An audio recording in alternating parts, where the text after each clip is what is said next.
Hi, it's Dennis Daily. How would you like to deal with college classes and have class as your last name? Well, a couple of decades ago, I interviewed a young fellow named Christopher Klass, who had come up with a great idea to help students and their parents find out about colleges that the child was thinking of attending, even if the college is on the other side of the country. I couldn't figure out how Christopher could be an expert. After all, he looked as if he had just gotten out of college. I'm just recently turned 29 years old, and the way I really got started in this, after college, I moved down to the New York area and started working in Lower Manhattan, had my own insurance office, and I'd had this idea for a number of years to offer full-length, independent, unbiased video tours, and I spent some time trying to figure out how I could do this. And some things happened in my life as far as with my wife going to law school that gave me the opportunity to work full-time to devote to this development. Now, were you thinking always in terms of tours of colleges, or did you just want to get into the video tour business? Actually, I was not looking at all to get into the video tour business. What I was looking forward to, number one, was to develop a way to give honest, realistic looks at schools in the U.S. Based on my own experience, there was really no way to get a real insider's view of a school without going there for at least a substantial period of time. I didn't feel that a campus visit really offered you enough information since you were being led around to select areas. You know, a show I did from Muhlenberg College a month or so ago, one of the things the placement counselor mentioned is that if you are far isolated from a school, that you should call the school and ask if there is an alumnus out there to talk to. But yet I thought after I did that interview that even though that alumnus doesn't have an axe to grind and would be fairly unbiased, they might have only been in one part of that institution or in a little clique, as it were, and couldn't really present a decent overview. That's a good point. However, I do think, and I have a list of 10 of the most important things to remember when you're trying to go through the arduous task of choosing a college, both for the parents and the student. And it includes checking with alumni organizations, because even though it might be difficult on the outside to think that you would be able to get a real unbiased look at the school, if you're able to get involved with an alumni association that's more for social involvement of actual alumni instead of a recruiting network of alumni, I really believe you can get an excellent insight into that school. You know, I think it would be kind of scary as a parent to be sending a child to a place that you've never been. Now, in my case, I went to two schools. I went to a junior college, which was 18 miles away, that I had known about since the time I was a kid. And then I went to Indiana University, which was an hour away. And, of course, I'd been up there a lot. I was not going either out of my element or any further than I could drive in an hour. Mm-hmm. And it amazed me when I first got to school that my roommate was from Canandaigua, New York. And one of the guys who lived across the hall was from Seattle. And at first I thought, I guess in kind of a jingoistic sort of way, why would these people want to go out of their element to come here? But I learned very quickly that that's really not uncommon, that there were students not only from around the country but around the world. And that to me would be a even scarier thing, to uproot yourself and go that far. Well, I think that's a very important thing to remember, that many students now are going further and further away from home. There's a number of reasons for that. Where the majority of students come from, the Northeast, the southern part of the United States, and on the West Coast and the Ohio Valley, the schools in those areas are seeing a dramatic rise in the number of applicants, but because of overall costs, loss of some federal and state funding, the actual incoming class size of these schools is not growing. As well, at the same time, like I said, you've got the competition rising, as well as costs skyrocketing at 2 and 3 times the rate of inflation, which is forcing a lot of kids to look further away from their homes. And it's a scary thought to be considering going to a school, not just in an area that, say, you as the student aren't familiar with, but also you as the parent may not have ever traveled to or even been to, for vacation or for business. But the fact remains that more and more students and their parents are being forced to consider this type of predicament. And what they're also finding is that if they are willing to look further away from home, generally, if you look at the trends, you're going to find a school of equal quality and of equal ranking for generally for much lower prices, simply because if you move out of the higher rent areas, as I mentioned before, the Northeast, the Western Coast, you're going to find a lot of schools at much better values. Now, how do you, as a student or as a parent, say, "Geez, I'm going to be sending my child to this place I've never been, they've never been. How do I know that they're going to be able to make it there?" And the cost to visit is just out of the question. Yeah, I was going to say for many parents, it's a physical and a financial impossibility to go that 1,000, 1,500, 2,000 miles to spend a weekend at a school. That's right. It really is. So you've got three choices. You can either, four choices. Spend the money to visit the school, which we agree is most likely not going to happen. Two, you can look through the college guides that your high school counselor may or may not have, and speak to that person about it, though they aren't any more likely to have been there than you have. Or if the school produces it, you could somehow find a way to get there. A lot of schools produce their own videotapes, and they run about 8 to 10 minutes long and are a little bit out of date, and understandably so are very positive pieces. They're sales pitches. Exactly. It's very important for schools to try to market themselves because they've got to somehow cover their costs. Chris, just to interrupt here for half a second, and I do not want to at all demean college education, but I think that a lot of people tend to forget that colleges are businesses, that they have a bottom line they have to meet, they have a payroll, they have expenses, and no matter how wonderfully pragmatic or institutional they may be, no matter how much in the forefront of research or education they may be, they're a business. And they were telling me up at when I was in Allentown, the fact that people will now go to college and almost pit two schools against each other, saying, well, they gave me this offer. Can you match this and can you match that? But I didn't want to get you totally off the track, but I think we sometimes look in awe at these big schools, and we forget that they're not philanthropic organizations. That's correct, and that's why when you're looking at a school, you must look at it as a business decision for yourself as well, and that's why a product like the KLASS Report can really give you the ability to not just look at what it says on a piece of paper as far as the academic ranking, the exact cost. It gives you an idea to say, I'm going to this school and I'm going to be making a commitment for at least 4 years, more likely 5 or more years by national averages these days. You've got to say to yourself, how am I going to get the most out of my college experience? And in order to do that, you must know the entire picture, the entire makeup of a school. That includes not just the academics and the cost to attend that school. That includes the layout of the campus, the social character and makeup of the student body, where it's located, what kind of environment is it in. Most kids move off campus. What is that off-campus environment going to be like? What are the transportation options back and forth, the public, the private, school-provided? What's it going to be like to bring a car there? Where do kids go to hang out? Is it a club, nightclub, bar, restaurant type of entertainment options at this school, or is it more of an outdoor activity style school? All these things are what are really going to play a major role in your overall success at a school, because let's face it, just about any school can offer you a great education if you apply yourself.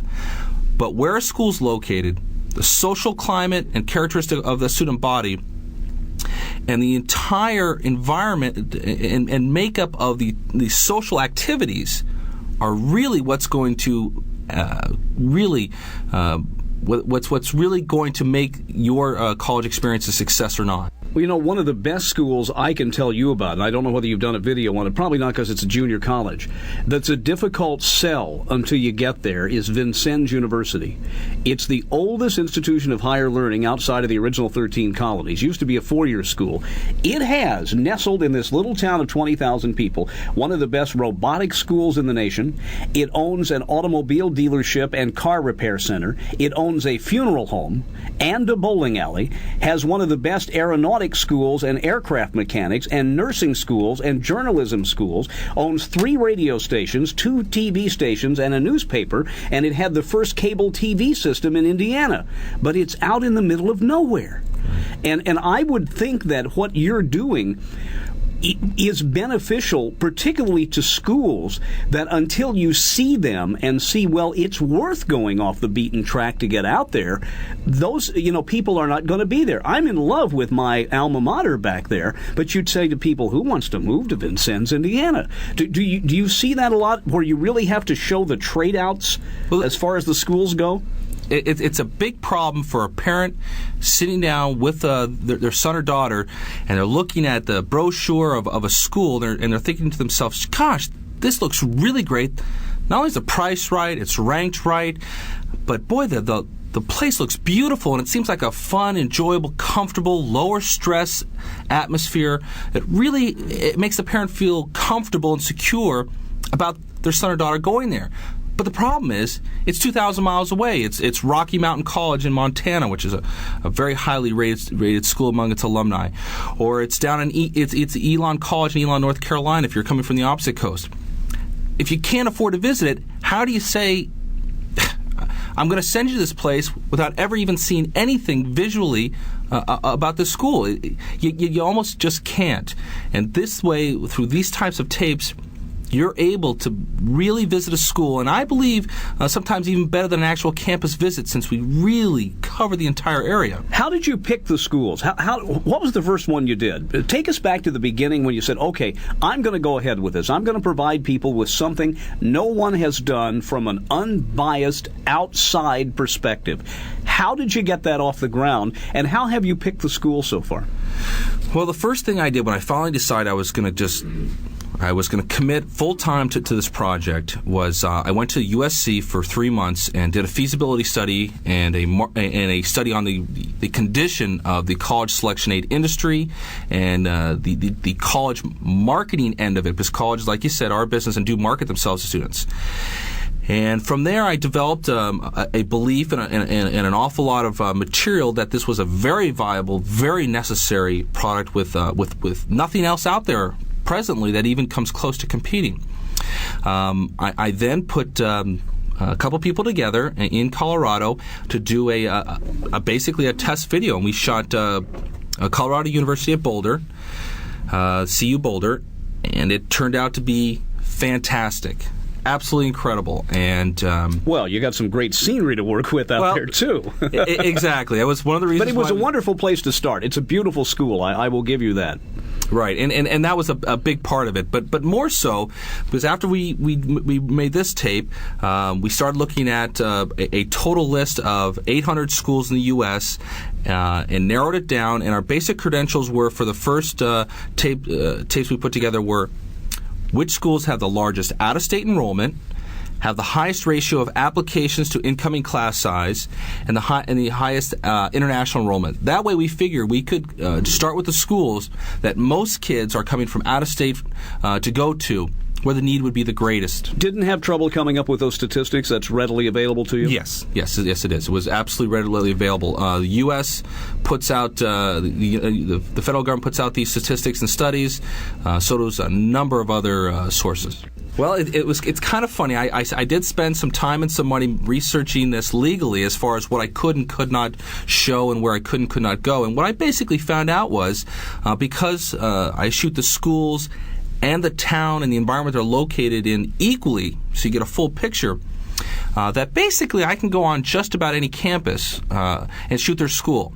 And there's really not anything I don't want to say there's anything they could do about it. Well, you're far enough into this now that you have a reputation. I mean, That's correct. I could see this being tougher at the very beginning when no one knew who you were. I mean, the good example is I was one of Larry King's first producers when he came to town on radio. We had 26 stations carrying it. That was it.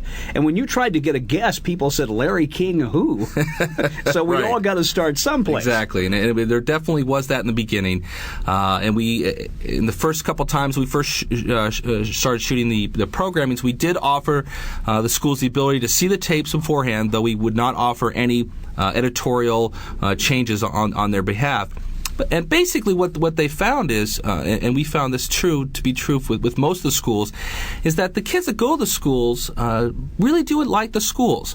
And though they're offering some serious advice, I wouldn't go as far as to say it's criticism. Basically, you're telling students that this is what you can expect there. This is what I advise you on, since our tapes have student interviews throughout the entire programming. And these are just the average students that go to school. They're not their valedictorian, not their best football player. These are the kids like I was when I went to school. And they're giving advice about what you should know if you want to come here. Chris, and don't mention any names if you answer yes to this. Did you find a school you were really disappointed about? I mean, when you got there, it didn't match the brochure? Yeah. There's more than a few. And a lot of, in fact, there's been some recent news about schools completely and apparently openly and knowingly misrepresenting themselves in their own brochures and school catalogs. And they're trying to get some sort of federal regulation to control that. So, yes, we definitely did. I love it when you go into a motel, and I am not famous for staying in expensive places, and they still have the postcards that show the swimming pool that's now their front yard. That's right. It's an old postcard. That's right. Chris, you mentioned the fact that so many students seem to like their school. I personally think a lot of that, and maybe it's based upon my own experience, is the fact that college is really the first place you go to after you wave goodbye to your parents, and that colleges kind of assume the role of a surrogate family in a way. What have you found out about that necessary psychological reinforcement you get? Because, students are still in their adolescence, and that's a troubled time for a lot of them. I think that's a very good point, because it's important to remember that, like you said, this is the first time for most kids to be completely on their own. And if nothing else, college should teach you how to live on your own. And I don't think that's a small lesson to learn. It's certainly not always that easy.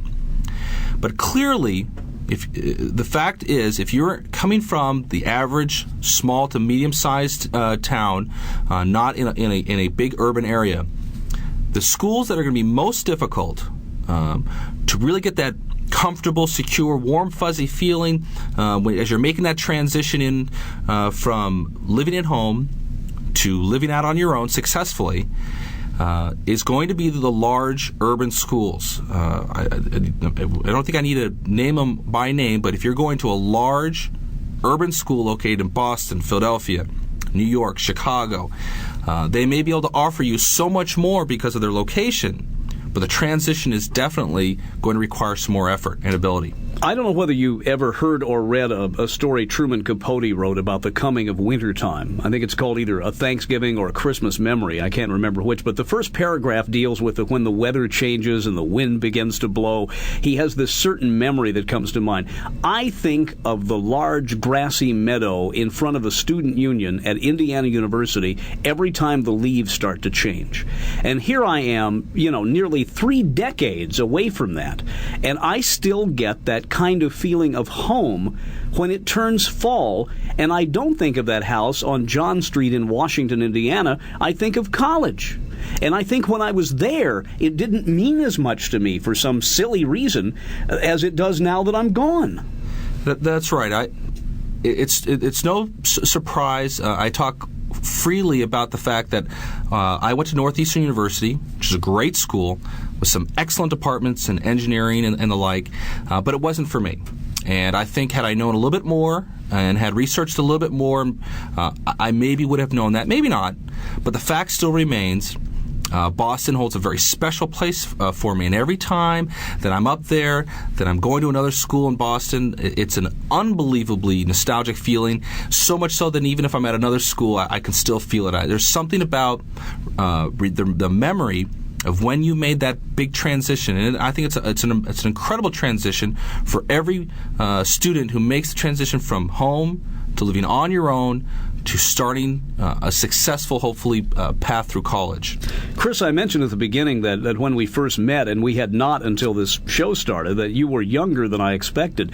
That gives you an advantage on campus because there are students who look about your age that are there. I would think that maybe it's easier for you to sit down and really find out what's happening than if some fellow in a suit and tie with gray hair walks up and says, "What's going on here?" Do you sense that you get a pretty instant camaraderie with a lot of students, and partially because of your age? Without a question of a doubt. When we go on campus, we really never have a problem meeting kids to interview or to talk about the school, or more importantly, to really get the idea of where everything is. Because when we go on a campus and we spend a couple days there shooting the school in the area, we may have never been there before, like the people who are purchasing the tapes. So we have to find out where do kids go, where do they hang out, what do they do for fun, where do they live off campus, where is the most popular off-campus housing areas going to be, because we're going to be shooting all this. And what we find is that as soon as we get on there, because we're all about the same age, is that we immediately attract people because they're interested, and they really seem to enjoy talking to us about the school and giving us an honest look. And I think that's how our tapes are broken into 6 different categories, and we weave interviews throughout each category that really give you advice and information on each area, that we get an honest, real look from the average person that goes there. And I think that's very, very important. I don't want to open a Pandora's box here, and I want to tread on this lightly. But you mentioned the fact that you try to give an overview of the school itself. I think a lot of people find one of the first things they notice about colleges is how demographically diverse they are.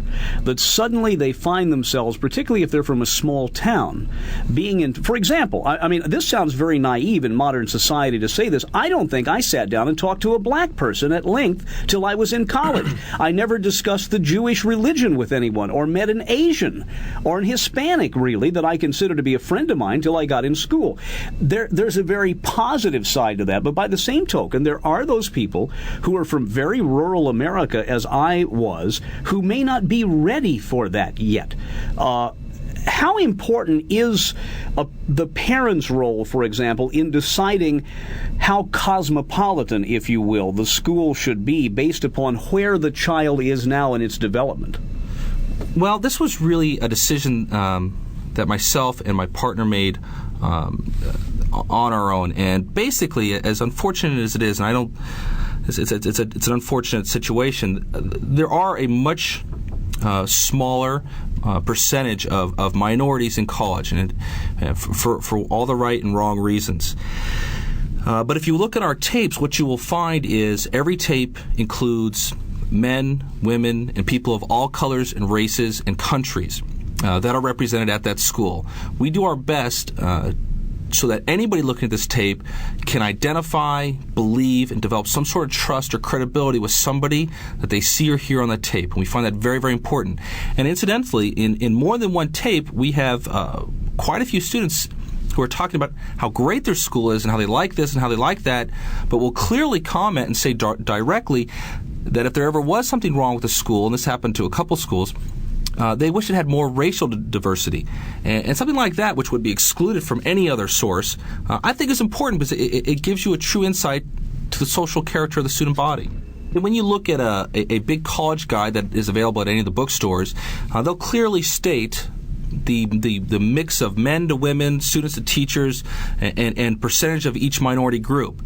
I really don't feel that gives you a clear enough definition or understanding. So when you see a videotape such as ours that doesn't just show you that 10% are this, 5% of this, and 1% of that, but show you the students that are there so you can see a whole quad center meeting area, and you get an idea of what people look like. Then you get to hear them through interviews. You get to find out what they're really like, not just some statistic on a page. Now, I think that's very helpful for a student and their parent to understand what it means to go to, say, a school, Columbia or NYU, as opposed to the University of Tennessee. Well, and that 10%, 5%, and 1% could be isolated. They could be in their own little cliques with their own fraternities and sororities and their own hangouts, and in essence be ostracized by the majority of the campus, but yet show up statistically. That's correct. So the numbers might not mean anything. Exactly. Well, let us, in the minutes remaining here, Chris, look at a few other elements of what you're trying to do in the class report there. Let me ask this. What has been the reaction to those tapes, particularly from parents who may feel themselves that they're sending their child out into a pretty tough world and hope they're making the right decision? Well, I think a couple things have happened that are really positive. Number one, and I hope this trend continues, is that parents are starting to realize that it's not so important to just get your son or daughter into the best school they can possibly strive to get in with the best ranking, What's more important, far more important, is their happiness and success of that school. Find a school that's more tailored to not only their academic ability, but equally, if not more so important, is their and your financial ability, because the stress that can cause by going to school that you cannot afford is tremendous. And then going to a school that socially, environmentally, and layout-wise meets the needs, desires, and likes of that student. And that is starting to take precedent over just getting to the best darn school you possibly can. And that's, I think, number one of the best trends that I've seen, because that's really important. Well, now, my listeners know that I'm a little bit opinionated when it comes to sports. I was not very active in sports. I went to a Catholic high school where I got volunteered into being a cheerleader for the basketball team, because they didn't let girls cheerlead back then. In one game, I cheered for the wrong team, which is pretty embarrassing. But how much of a decision-making factor for a lot of students is that whole sports era? I mean, sure, I'm going to get a good academic education, but boy, I want to be in a school that went to the Rose Bowl, or, they've got a really great basketball team. Do you find that entering in, and I will say editorial here, maybe for not all the right reasons, but entering into that process sometimes? I think that far more kids go to a school because of their sporting team who don't participate in sports than those that are trying to participate in the sports. It's like going to a school that's located in New York City as opposed to going to a school that has a big sporting program. And the reason why is because that's a social climate. That's an entertainment. That's a pleasure and a passion for many, many people. And you cannot strip away the social aspect of college. I mean, we can be as pragmatic as we want about talking about getting a good education, but you're at that wonderfully exciting hormonal age where one of the reasons you're there is to have fun. Absolutely. And you can't take that away from it. Absolutely. Plan ahead. Start seeing some videos, reading about the schools, looking for some alumni associations that you can speak to and maybe go to some events and find out about them. Not necessarily the ones that are out there to market the schools, but just the social alumni associations. And those can be found by just calling the school and finding out where their local chapter is. Or you could, even better yet, you could buy a videotape about it. We, of course, sell them. I think that would help greatly. Are schools the least bit timid about fielding phone calls? I mean, we brought up the point before, they're certainly going to want to put on their best face, and they're going to want to sell that school. Would it be the dean of admissions you call? Would there be some other department where you could get the information that would be a little less hyped? But if you see the videotape, or it's a school that doesn't have one that you haven't done or the school hasn't done, and you want to call there, whom do you ask for? Well, you would call the admissions department and get as much material as you can, the school catalog and application, whatever information they're able to offer. They're really not going to hype their school or try to sell you on it, because unfortunately, a lot of times these departments are really staffed by schools, by kids who are on work-study programs or part-time jobs. It changes a lot, and the continuity is really not there.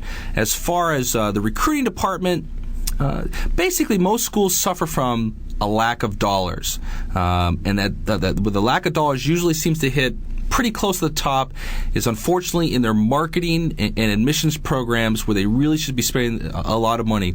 Instead, it's shifted over towards areas where they can solicit and recruit research money. One final question. It's a two-parter.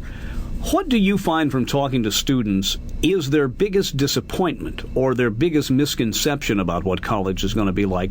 And what do they tell you that was the biggest surprise on the positive side?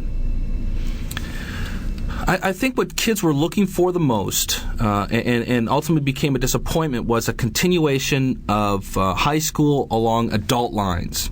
And this is why I say that going to school, if nothing else, teaches you can teach you a very important lesson, which is how to live and take care of yourself. And number two, I think the biggest surprise is that it's not so scary to meet some friends, make some great relationships, and learn how to develop adult relationships as they're going to in the rest of their lives. I mentioned I've been out of college 2.5 decades now. 2 friends from college, if we don't go 2 months without talking, something's wrong. And I just feel good about that. I mean, one of them I haven't seen in 4 years, but we still talk. Of course, we talk about the fun we had. We forget about the bad times we had. But we talk about the glory days, as Bruce Springsteen said. And it's fun to do. That's right. The fact is these are going to be the most important, most enjoyable, most wonderful years of your life. And the school that you choose will detract or add from that greatly. And that's why it's so important to find out as much as you can. And I really, that was the big motivation behind developing an honest, real way for a parent and their students to visually actually visit a school without the expense. Chris Klass, thank you for coming down from New York. And the last name is spelled KLASS. The name of the but company, a nice play on words. Yes. The name of the company is the KLASS Report, spelled KLASS. We're in the 800 directory under KLASS Report, and you can just dial the 800 number and give us a call. Thanks for being here. I sure appreciate it. Thank you for having me. They were called the KLASS Reports, put out by Christopher Klass. I'm Dennis Daly.